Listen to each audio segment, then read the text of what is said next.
Baik, assalamualaikum warahmatullahi wabarakatuh. Bertemu lagi dengan Bapak untuk pertemuan hari ini, yaitu untuk pertemuan yang ketiga, masih dengan Bapak bahasa dengan Bapak Rohiman, ya, dalam pelajaran bahasa Indonesia. Ya. Dan henti-hentinya Bapak menyampaikan atau menghimbau kepada kalian untuk selalu menjaga kesehatannya, jaga kebersihannya, agar kalian selalu terhindar dari berbagai penyakit, apalagi sekarang sudah mulai mewabah lagi, ya, sudah mencapai banyak lagi korban, ya, dari virus corona ini. Jadi mohon pada siswa-siswa dan juga pengurus di sana untuk selalu menjaga protokol kesehatan, ya. Dan jangan lupa untuk selalu mencuci tangan, ya. Kemudian juga selalu menjaga kesehatannya untuk menjaga kebersihannya. Baik, terima kasih. Untuk selanjutnya kita akan belajar lagi tentang teks eksposisi, ya, untuk kelas 10, ya. Dan dimohon untuk kelas 10 ketika kalian sudah mengerjakan tugas, ya, yang Bapak sampaikan, silakan kalian nanti sampaikan kepada Bapak, ya, tugasnya, agar Bapak bisa menilai tugas kalian, ya, dan menilai menilai yang lainnya, ya. Untuk selanjutnya kita akan belajar tentang teks eksposisi. Untuk materi yang kita akan bahas untuk hari ini, untuk pertemuan yang ketiga ini, yaitu tentang struktur teks eksposisi dan juga jenis dari teks eksposisi, ya. Sebelumnya sebenarnya kita sudah mengetahui apa saja yang terdapat dalam teks eksposisi, ya. Apalagi berkaitan tentang struktur teks eksposisi. Struktur teks eksposisi itu terbagi menjadi 4 bagian. Yang pertama yaitu judul. Judul dari teks eksposisi. Kemudian judul itu adalah suatu identitas, ya. Jadi ketika kita tahu tentang sesuatu, biasanya itu ada judulnya, ya, tentang apakah yang akan disampaikannya, seperti itu. Kemudian ada pernyataan umum yang berupa tesis, ya. Biasanya itu suatu kalimat pembuka yang berupa pengertian ataupun pandangan, ya, seseorang terhadap apa yang akan dibicarakan, gitu. Kemudian ada tesis, ada argumentasi. Argumentasi itu adalah suatu pendapat, alasan, ya, dari penulis untuk pembaca, ya. Dan biasanya untuk penulis data yang disampaikannya itu adalah data konkret, ya, atau data asli, ya, yang disampaikan, sehingga itu bisa ditarik suatu pendapat dari situ, ya.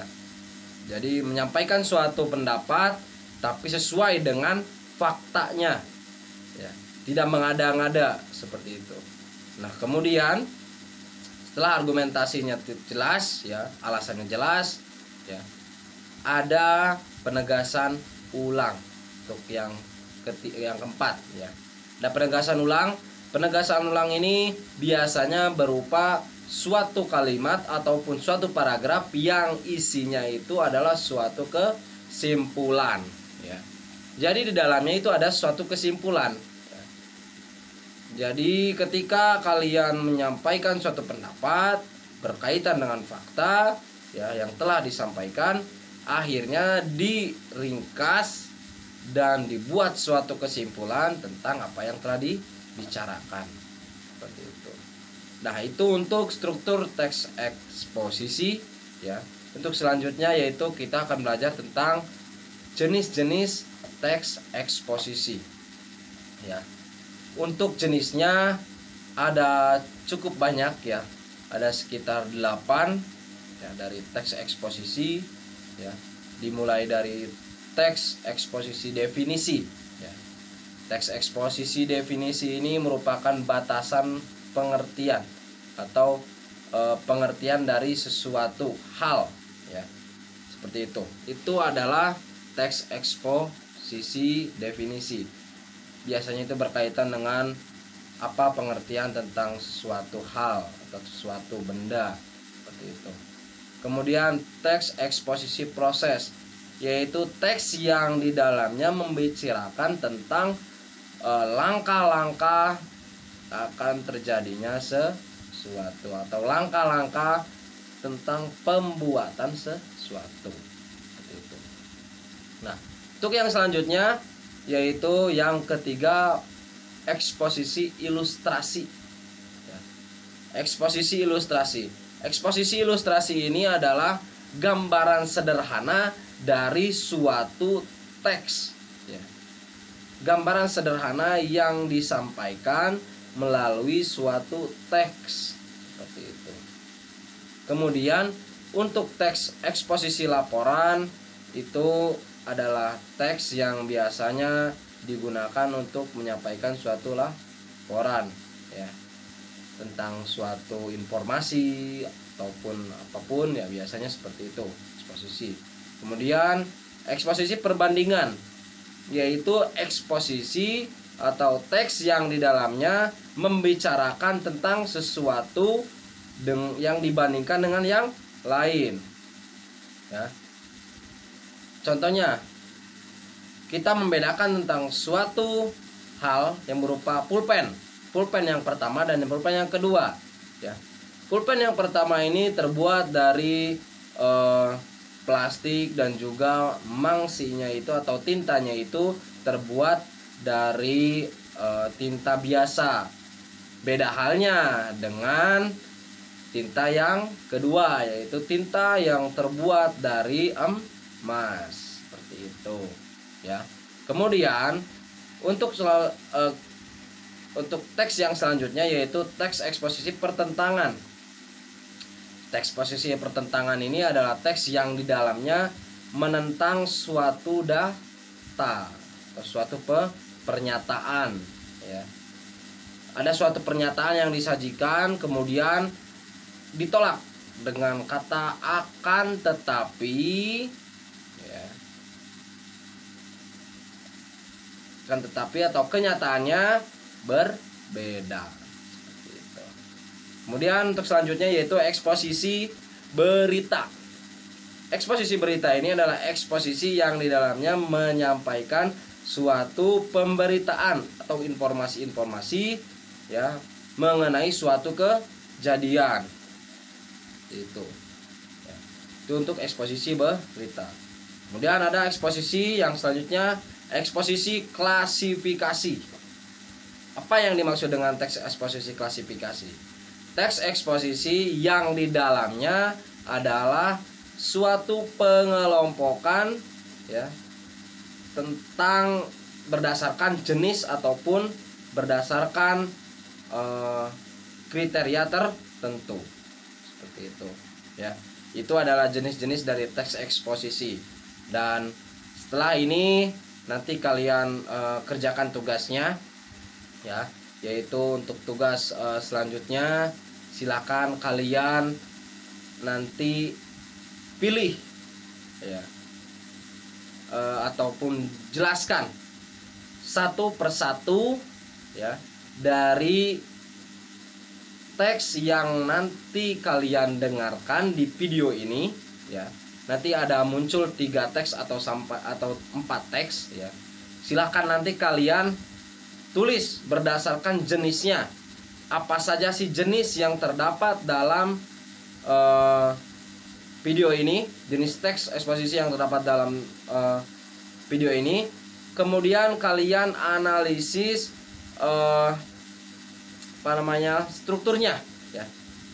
Mana sih struktur dari teks yang pertama, kedua, dan ketiga seperti itu. Ya. Silakan nanti kalian tulis. Teks yang pertama, jahe. Jahe adalah salah satu tanaman yang sangat populer di Indonesia dan bahkan di dunia.